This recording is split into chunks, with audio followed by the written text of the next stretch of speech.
짐이 될 위험. 내 사랑하는 이여, 세월이 흐르면서 깨달은 것에 대해 이야기해 주겠소. 우리가 어느 나이에 이르면 세상에서 우리의 위치와 우리가 주변 사람들, 특히 자녀들에게 어떤 영향을 미치는지에 대해 많이 생각하게 되지요.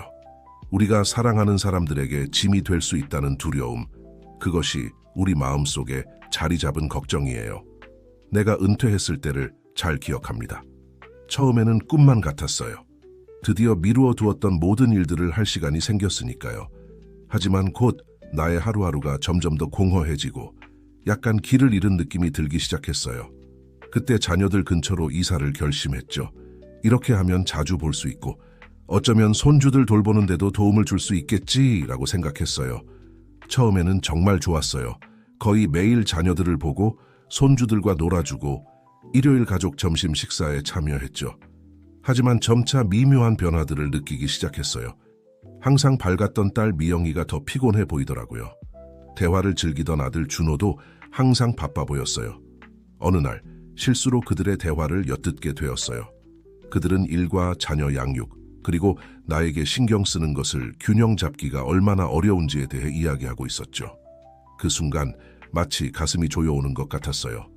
내가 바로 가장 두려워하던 것이 되어버린 거예요. 짐이 된 거죠.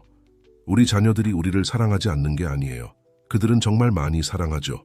하지만 현대 생활은 너무나 바쁘고 약속으로 가득 차 있어요. 그들은 직장이 있고 종종 부부 둘 다 밖에서 일해요.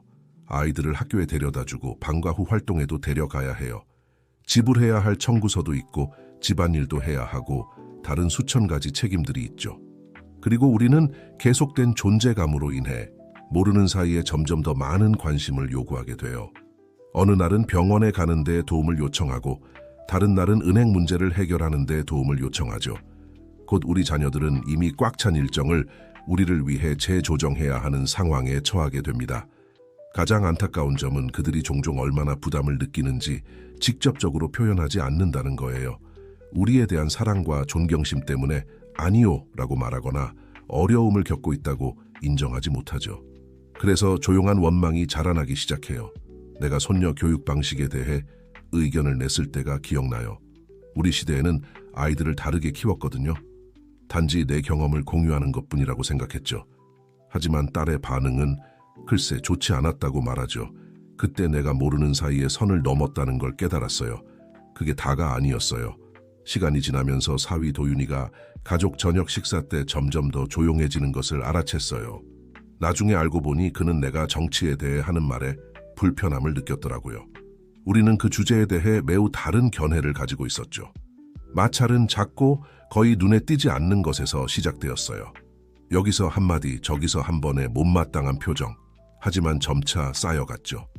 마치 물이 새는 것과 같아요. 한 방울은 별 차이가 없지만 시간이 지나면 웅덩이를 만들고 심지어 바닥을 손상시킬 수도 있어요. 어느 날 딸이 더 이상 가족 행사에 나를 자주 초대하지 않는다는 걸 깨달았어요. 아, 아버지, 그냥 친구들이랑 하는 작은 바비큐 파티예요. 아버지께서 오고 싶어 하지 않으실 줄 알았어요 라고 말하더라고요. 하지만 속으로는 그녀가 갈등을 피하려 한다는 걸 알았죠. 아프더라고요. 우리가 원하는 건 가까이 있고 참여하고 사랑하는 사람들의 삶에 적극적으로 관여하는 거니까요. 하지만 때로는 우리의 기대와 오래된 사고방식으로 그 관계를 질식시키게 되는 거예요. 균형을 찾는 것이 비결이에요. 내 사랑하는 이여. 가족 가까이 있으면서도 독립성을 유지하는 거죠. 때로는 우리가 사랑하는 사람들에게 줄 수 있는 가장 큰 사랑의 증거는 그들의 이미 바쁜 삶에 짐이 되지 않으려고 노력하는 것이에요. 항상 기억하세요. 당신은 자녀들이 날개를 펴고 날아오르기를 바라며 키웠지 당신의 지팡이가 되라고 키운 게 아니에요. 그들에겐 자신만의 여정과 도전이 있어요. 우리의 역할은 이제 가능한 한 자립적이 되어 그들을 지지하고 그들의 성취를 축하하며 그들의 삶에 스트레스가 아닌 기쁨을 더하는 방식으로 함께하는 거예요. 이건 계속되는 배움의 과정이지만 그만한 가치가 있어요. 내가 더 독립적이 되려고 노력하고 있다는 걸 알아차렸을 때 자녀들의 눈에서 안도감과 감사함을 보는 것, 그것이 내가 받은 가장 큰 보상 중 하나였어요. 그러니 내 조언은 이래요. 자신을 돌보고 활동적으로 지내세요. 친구를 사귀고 취미를 가지세요. 당신이 여전히 세상에 줄 것이 많다는 걸 자녀들에게 보여주세요.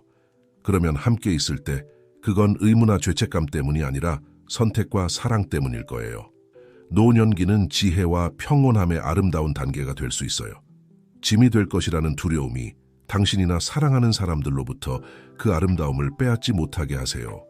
이해와 소통, 그리고 상호 노력을 통해 가족과 강하고 건강한 유대 관계를 유지하면서도 그들에게 짐이 되지 않을 수 있어요. 자율성의 상실, 젊은이여, 세월이 흐르면서 깨달은 것에 대해 이야기해 주겠소. 우리의 자율성의 중요성이에요. 우리가 나이 들면서 때때로 복잡한 상황에 처하게 되죠. 가족 가까이 있고 싶지만 그 가까움이 우리를 위험한 길로 이끌 수 있어요. 과도한 의존의 길로 말이에요. 내가 자녀들 근처로 이사했을 때를 잘 기억해요. 좋은 일이 될 거라고 생각했죠. 손주들이 자라는 모습을 볼 수 있고 필요하다면 도움을 줄 수 있을 테니까요. 하지만 모르는 사이에 모든 것에 대해 그들에게 의존하기 시작했어요. 처음에는 작은 일들이었어요. 버스를 타는 것보다 쉽다는 이유로 아들 민호에게 마트에 데려다 달라고 부탁했죠. 그 다음엔 딸 수진이에게 병원 예약을 해달라고 했어요. 그녀가 건강보험 시스템을 더 잘 이해한다는 이유로요. 점차 혼자서 늘 하던 일들을 하지 않게 되었어요.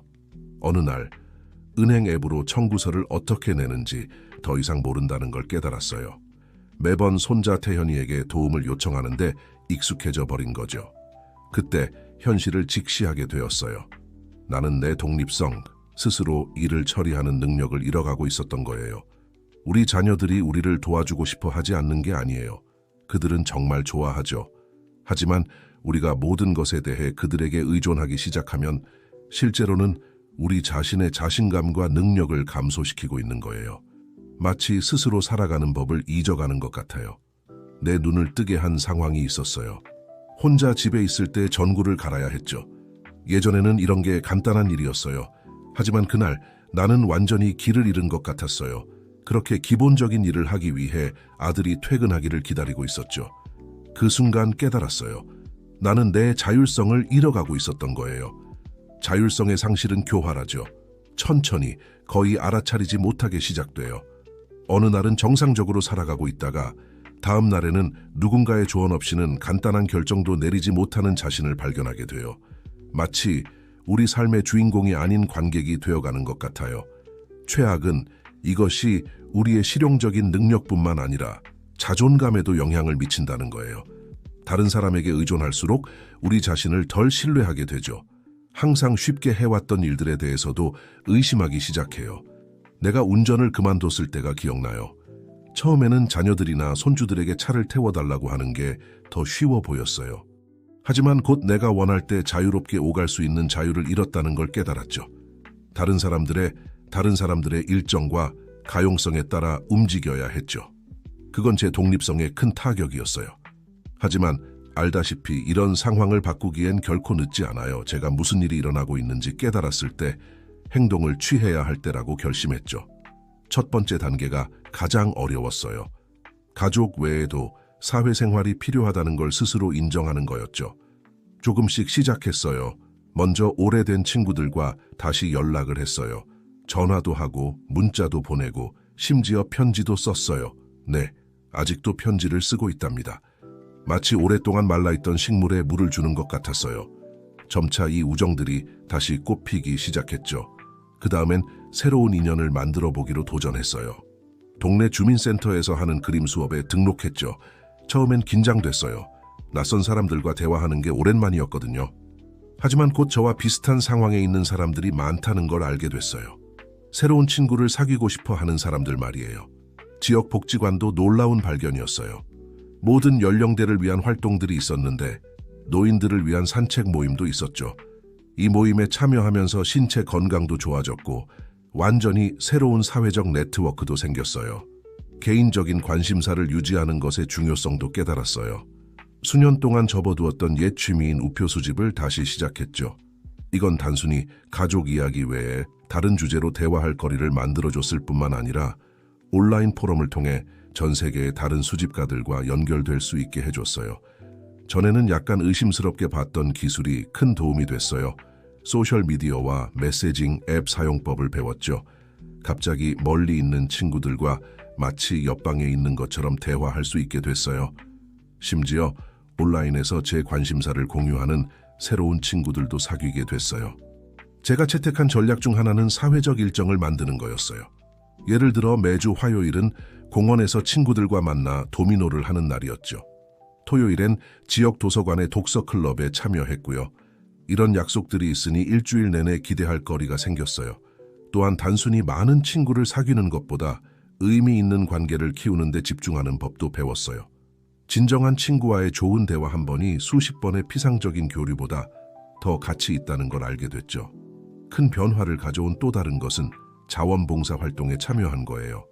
복지관에서 저소득층 아이들에게 보충 수업을 해주기 시작했어요. 이건 제 사회적 네트워크를 넓혀줬을 뿐만 아니라 새로운 목적의식과 유용함을 느끼게 해줬죠. 이 새로운 여정에 대해 가족에게 알리는 것도 중요하다는 걸 깨달았어요. 처음엔 그들도 조금 혼란스러워했어요. 제가 그들과 함께 있는 것만으로도 행복하다고 생각했거든요. 하지만 곧 활발한 사회생활이 저를 더 행복하고 흥미로운 사람으로 만들어준다는 걸 이해하게 됐고, 이는 모두에게 이루었죠. 제가 배운 귀중한 교훈 중 하나는 편안한 영역에서 벗어나는 것의 중요성이에요. 아마추어 연극 그룹에 참여했는데 이건 전에는 상상도 못했던 일이에요. 처음엔 무서웠지만 믿을 수 없이 보람찼죠. 나이에 상관없이 새로운 것을 배우고 새 친구를 사귈 수 있다는 걸 발견했어요. 사회적 고립과 싸우는 건 지속적인 과정이라는 걸 기억하는 게 중요해요. 좋은 날도 있고 나쁜 날도 있죠. 때로는 집에만 있고 싶고 가족에게만 의지하고 싶은 유혹이 크죠. 하지만 사회적 연결을 유지하려 노력할 때마다 더 살아있음을 느끼고 성취감을 얻었어요. 이 여정에서 가장 보람 있었던 것 중 하나는 가족과의 관계가 개선된 거예요. 이제 만나면 나눌 새로운 소식과 경험들이 있었죠. 함께 보내는 시간이 더 풍성하고 흥미롭게 변했어요. 항상 기억하세요. 사랑하는 가족이 있다는 건 축복이지만 그게 우리의 유일한 사회적 교류원이 되어선 안 돼요. 가족 외의 친구 관계와 연결을 유지하는 건 우리를 정신적으로 활발하게 하고 감정적으로 균형 잡히게 하며 진정으로 행복하게 만들어줘요. 그러니 제 조언은 이렇습니다. 가족과의 근접성이 사회적 감옥이 되지 않게 하세요. 우정을 키우고 지역사회에서 활발히 활동하며 새로운 관심사를 찾으세요. 결국 우리의 사회생활이 더 풍성하고 다양할수록 우리가 사랑하는 사람들에게 더 많은 것을 줄 수 있게 되니까요. 결국 인생은 거대한 관계의 그물과 같아요. 더 많은 실을 엮을수록 그 그물은 더 강하고 아름다워집니다. 그리고 새로운 실을 엮기 시작하기에 늦은 나이는 없다는 걸 믿으세요. 자, 사랑하는 여러분, 이제 가족 곁에서 나이 들어가는 것의 도전에 대한 우리의 대화를 마무리할 시간이 됐네요. 이 이야기들과 고찰이 여러분의 마음을 움직이고 비슷한 상황에서 대처할 수 있는 아이디어를 제공했기를 바랍니다. 항상 기억하세요. 나이 들어가는 것은 하나의 예술이에요. 그리고 모든 예술과 마찬가지로 연습과 인내, 때로는 약간의 창의성이 필요하죠. 우리가 몇 살이든 항상 배우고 성장하고 사랑하는 사람들과의 유대를 강화할 시간은 있어요. 이제 헤어지기 전에 여기까지 함께해 주신 모든 분들께 특별한 부탁을 드리고 싶어요. 이 콘텐츠가 마음에 들고 유용하다고 생각하셨다면 이 메시지를 퍼뜨리는데 도움을 주시면 어떨까요?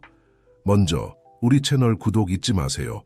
그러면 우리가 정기적으로 공유하는 모든 새로운 동영상과 콘텐츠를 놓치지 않을 수 있어요. 아래의 구독 버튼만 클릭하면 돼요. 둘째, 이 영상이 여러분의 마음을 움직이거나 생각할 거리를 주었다면 좋아요를 눌러주는 건 어떨까요? 이 작은 행동이 우리가 이런 생각들로부터 혜택을 받을 수 있는 더 많은 사람들에게 다가가는데 큰 도움이 됩니다. 마지막으로, 하지만 결코 덜 중요하지 않게 여러분의 생각을 듣고 싶어요. 여러분의 의견, 경험 또는 향후 주제에 대한 제안을 댓글로 남겨주세요. 여러분의 참여는 우리에게 매우 소중하고 우리 커뮤니티를 풍성하게 만듭니다. 기억하세요. 모든 좋아요, 구독, 댓글이 우리가 성장하고 이 중요한 메시지를 더 많은 사람들에게 전달하는 데 도움이 됩니다. 함께라면 우리는 노년의 도전과 기쁨에 더 잘 준비된, 더 의식 있는 커뮤니티를 만들 수 있어요. 여기까지 함께해 주셔서 정말 감사합니다. 자신을 돌보고 주변 사람들을 돌보세요. 그리고 절대 잊지 마세요. 나이는 단지 숫자일 뿐이에요. 중요한 건 여러분이 매일을 어떻게 살아가느냐입니다. 다음 영상에서 만나요.